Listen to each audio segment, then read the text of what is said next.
Hello and welcome to the Adroit Dojo podcast. I am your host, John. Today we're talking about a generalized roadmap to learning martial arts and how to fight. The issue with a lot of especially traditional martial arts, and even modern ones, is they don't really teach you how to fight.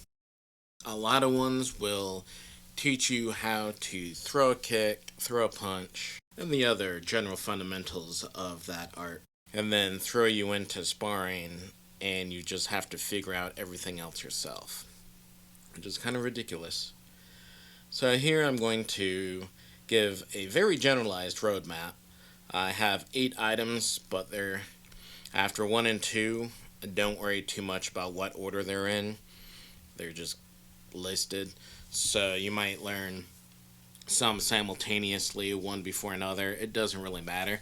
The point is, just try to learn all 8 items. And this will definitely help you become a more well-rounded and focused martial artist who has more skills under their belt.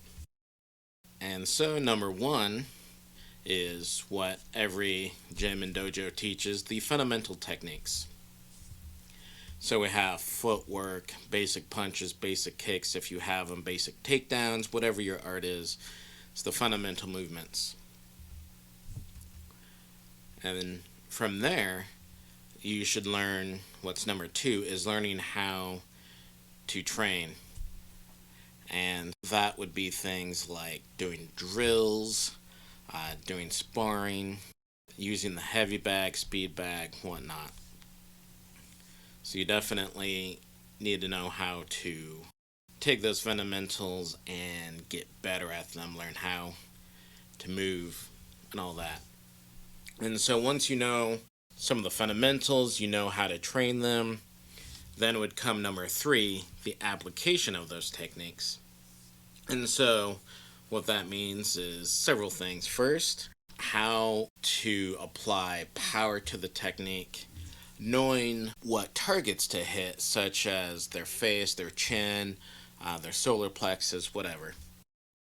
Also knowing when to throw the technique and when not to.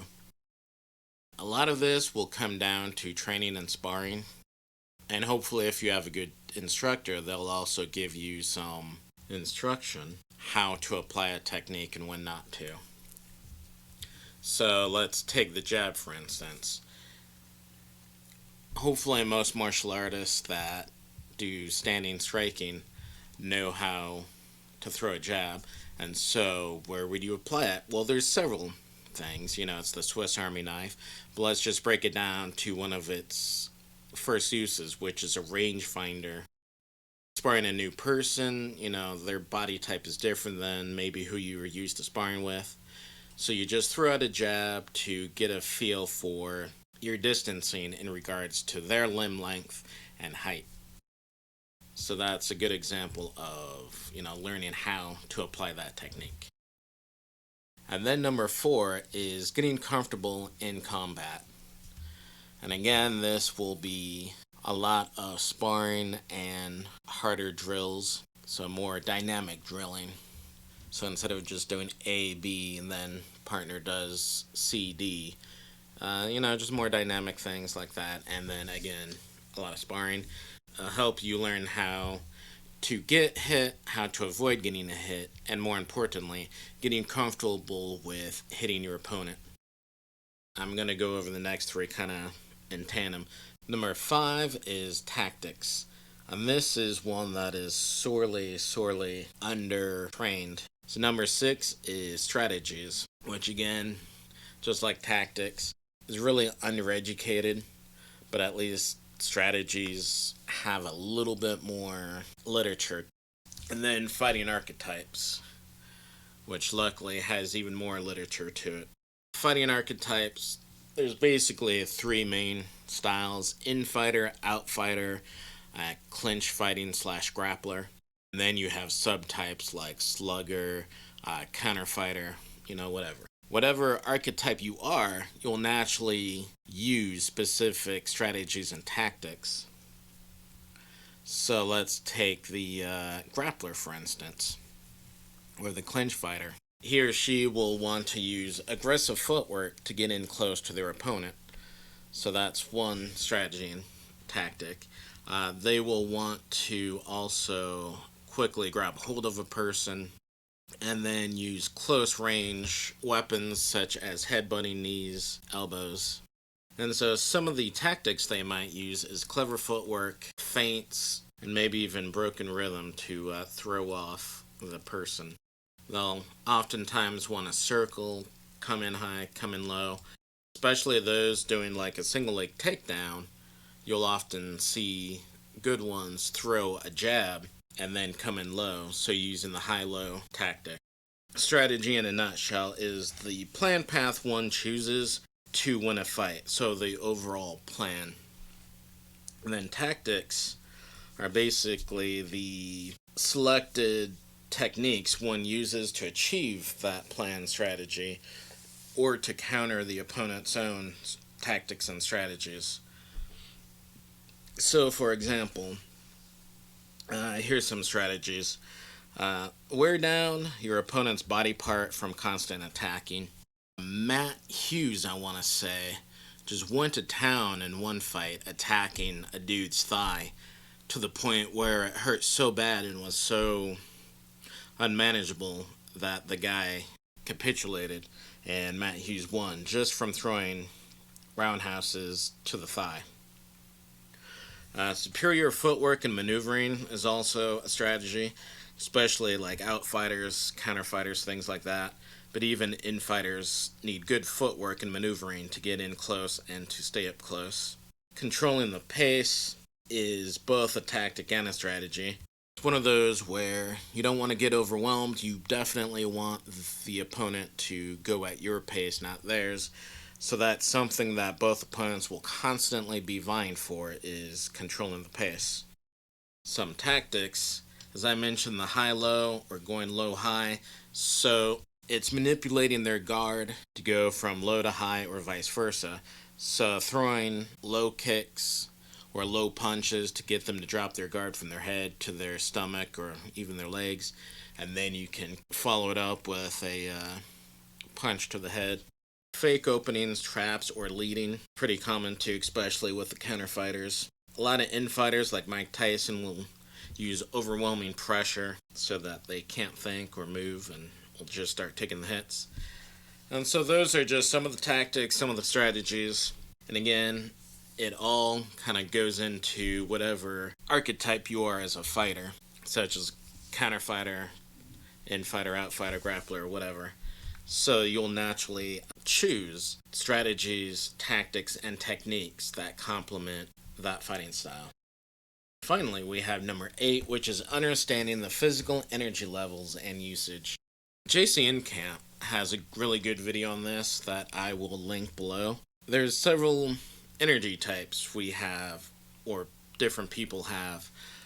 For example, there's what I think is the most common, where you start off with your full gas tank and you're full of energy, you're explosive, and as the fight goes on, you get slower, you get fatigued.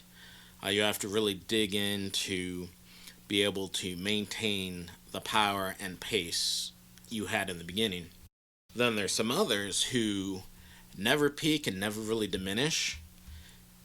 Their best is pretty much as good as their worst. So even if they get tired later on, they still have the same amount of presence, power, and speed they did early on, because it was never high to begin with. It was just always at this even level. Then there's others who will start off slow, kind of sluggish, and then as they figure out their opponent, they start ramping up their energy as well, and they start getting faster, start hitting harder. And there's more types than that, so check out Jesse's Camp's video.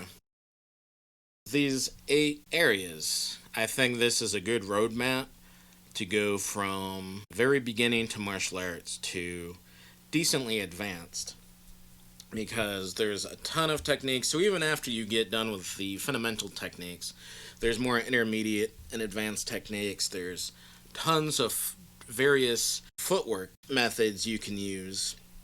So you can just spend years learning different footwork that works for you, how to counter footwork that people use against you.